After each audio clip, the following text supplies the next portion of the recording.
O Homem de Cabeça de Papelão é um dos contos mais famosos do escritor João do Rio, publicado em 1912, comecinho então ali do século XX.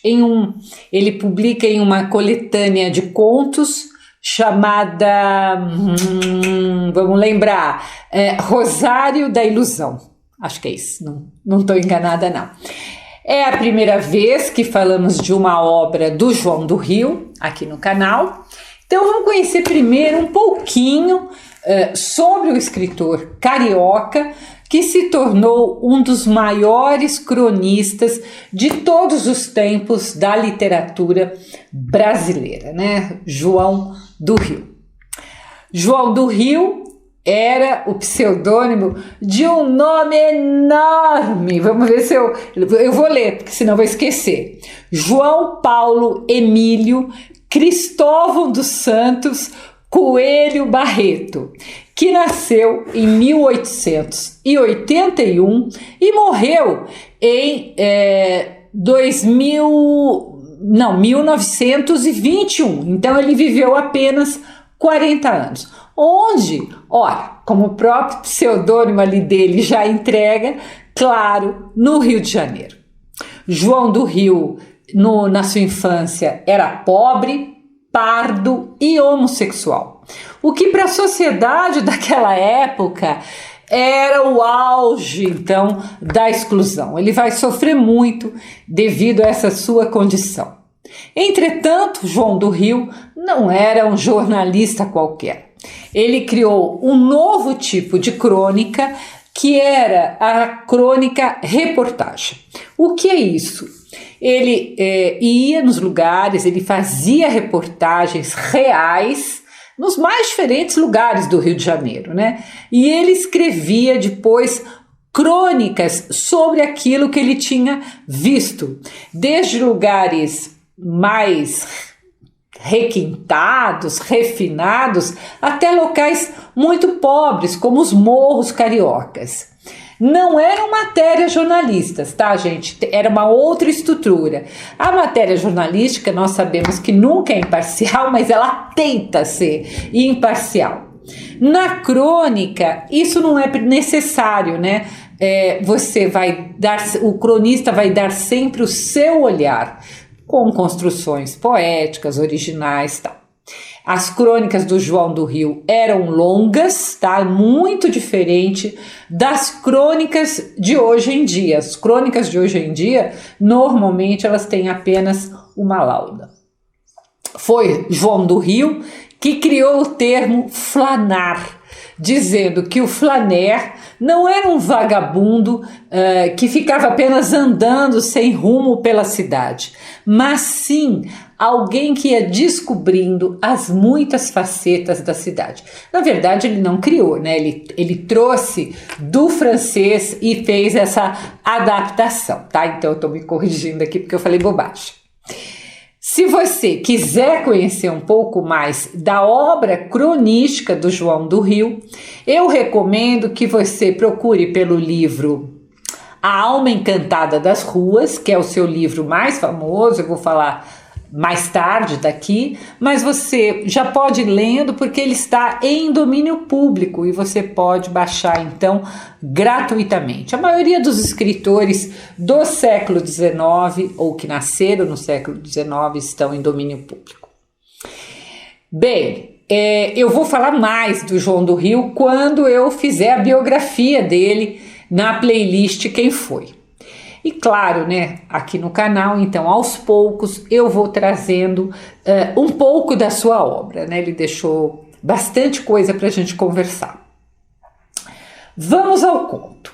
A história se passa em um país fictício, que o narrador chama de País do Sol, e que, claro, rapidamente nós, leitores, identificamos como o Brasil, esse país ensolarado que é o Brasil. No momento que ele escreve, é um momento de grandes mudanças no Rio de Janeiro, que era a capital do país.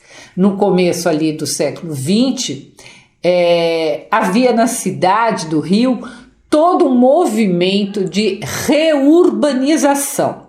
Então eles estavam alargando as ruas que eram muito estreitas, eles estavam derrubando os cortiços, enfim, eles estavam desenhando novamente a cidade e recebendo um grande número de imigrantes, o que incomodava os moradores do Rio de Janeiro. Já era uma cidade de grandes contrastes, que tinha desde palacetes muito luxuosos até moradias paupérrimas. Então, o João do Rio vai transitar por todo esse Rio de Janeiro em ebulição. O conto é a história de Antenor, que desde criança era um jovem muito diferente. Ele tinha hábitos que a sociedade brasileira, ao longo dos tempos, vem mostrando definitivamente que parece não gostar. Antenor só falava a verdade, pensava com a própria cabeça, era trabalhador e, para completar, ainda era bondoso. Então, essa postura fazia com que as pessoas não gostassem dele, porque, obviamente, ele era melhor que a maioria, né? Normalmente as pessoas invejam e não gostam de quem é uma pessoa melhor.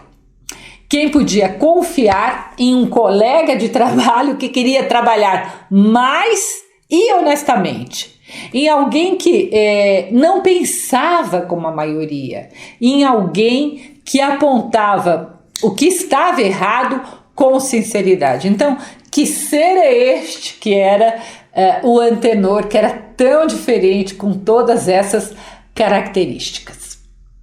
O seu tio e a sua mãe haviam desejado que ele fosse bacharel, que era a profissão daquela época. Sendo bacharel, ele podia ocupar um cargo público qualquer. Gente, até hoje, isso é o sonho de muita gente que não quer arregaçar as mangas, né, e trabalhar duro. Não me entendam mal. Há muito funcionário público excelente que honra a sua profissão. Mas eu sempre escuto, principalmente essas pessoas que estão sempre prestando concurso, que elas usam a seguinte expressão: colocar o burro na sombra, que é como a gente costuma dizer popularmente para não trabalhar muito, para não fazer nada. Então, o cargo público não pode ser visto dessa maneira. O servidor público, ele está servindo a população. Então tem que ter vocação para ser servidor público. Gosto do trecho em que seu tio dizia, abre aspas, ouça, bradava o tio, bacharel é o princípio de tudo. Não estude, pouco importa, mas seja bacharel. Bacharel, você tem tudo nas mãos, ao lado de um político chefe, sabendo lisonjear, é ascensão, deputado, ministro. Fecha aspas. Ou seja, ele dizia que nem precisava estudar muito para ser bacharel, né? Ou trabalhar. Bastava ser, vou usar o termo popular, um puxa-saco, né? De gente poderosa. Então percebam essa ironia fina e como isso ainda é atual. Entretanto, o Antenor não seguiu o conselho da mãe e do tio. Ele queria trabalhar, mas ele não parava em nenhum emprego. As pessoas achavam que ele era doido, né? Falando sinceramente, trabalhando muito, tá. Um dia ele se apaixonou pela filha da lavadeira da sua mãe, chamada Maria Antônia, o que os outros já viam como uma espécie de loucura. Como assim se apaixonar pela filha da lavadeira, né? Uma pessoa muito simples. Mas até a moça, ela não quis nada com Antenor. Ela disse que só se casaria com ele se ele, Antenor, mudasse, se ele tomasse juízo e ficasse como os outros rapazes. Antenor, apaixonado, pensava como que ele podia mudar sua cabeça, que agora ele começava a achar mesmo que ele devia ter algum tipo de problema, sua cabeça devia ter algum tipo de desarranjo. E aí, pensando sempre nisso, um dia ele está passando pelo centro ali do Rio de Janeiro, centro da cidade, e ele viu uma tabuleta que dizia assim: relojoaria e outros mecanismos delicados de precisão. E ele pensou que talvez o relojoeiro pudesse consertar a sua cabeça. Então, o que ele faz? Ele vai até o relojoeiro, ele tira a sua cabeça, ele deixa a sua cabeça, e para não ficar sem cabeça nenhuma, o relojoeiro lhe emprestou uma cabeça de papelão. Ele põe a cabeça de papelão e vai embora, enquanto lá a sua cabeça ficou para consertar. Com a cabeça de papelão, Antenor passou a ser como todo mundo. A mudança foi imediata, né? Preste atenção nesse trecho que eu gosto. Abre aspas. 2 meses depois, Antenor tinha uma porção de amigos. Jogava pôquer com o ministro da Agricultura. Ganhava uma pequena fortuna vendendo feijão bichado para os exércitos aliados.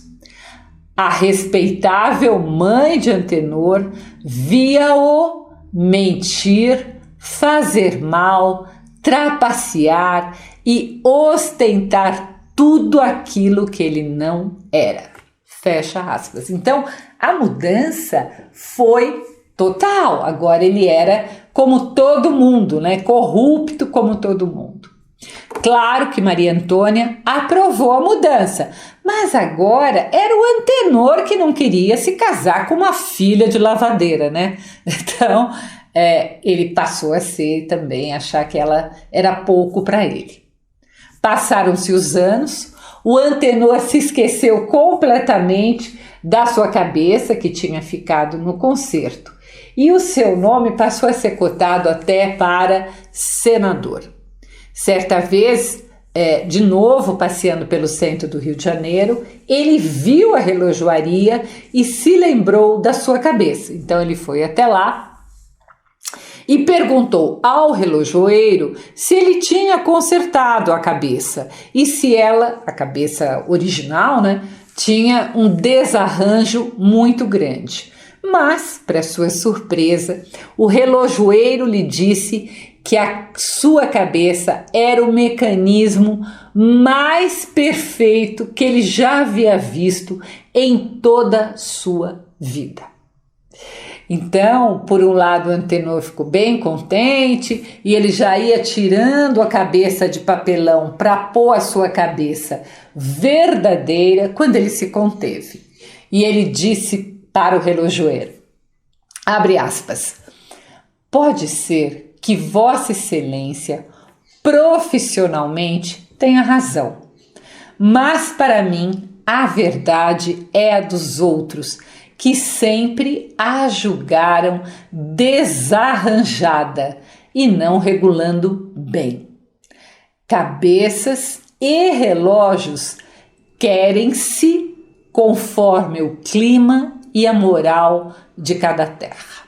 Fique Vossa Excelência com ela. Eu continuo com a de papelão. Fecha aspas. Então, gente, percebam a ironia. Ele queria ser como todo mundo, para fazer parte, para se sentir em uma sociedade. E aí ele foi-se embora, deixando para o relojoeiro a sua verdadeira cabeça, e a história termina.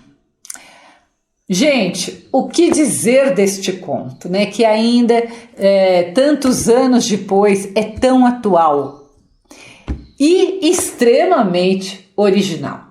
Claro, ele é irônico, ele é inteligente e faz uma crítica muito forte aos homens e à sociedade brasileira. Não é toda a sociedade, tá, gente? A brasileira que a corrupção está entranhada. Então essa sociedade acha estranho alguém que seja bom, honesto, alguém que pense com a própria cabeça, mas então prefere um puxa-saco, um corrupto, né? Preferem ser alguém que siga as massas, né? E que possa ser então manipulado. Se você não pensa com a sua cabeça, você é manipulado. Esse conto mostra bem quem foi João do Rio e por que ele é tão necessário de se ler hoje em dia. Eu pretendo, além desse vídeo, fazer os áudios também dos contos de João do Rio, que é um projeto meu. Comecei com o Machado, pretendo fazer audiobooks dos contos, tá? Então você pode escutar quando você vai na academia, quando você está fazendo alguma coisa, você escuta o conto, né? Ao invés de ler. É da íntegra, então é como se você estivesse lendo. Se você quiser conhecer minhas crônicas, eu as publico todas as terças-feiras no meu site www.miriambevilacqua.com.br. Foi um prazer ter você aqui. Conheça João do Rio. Até o próximo post.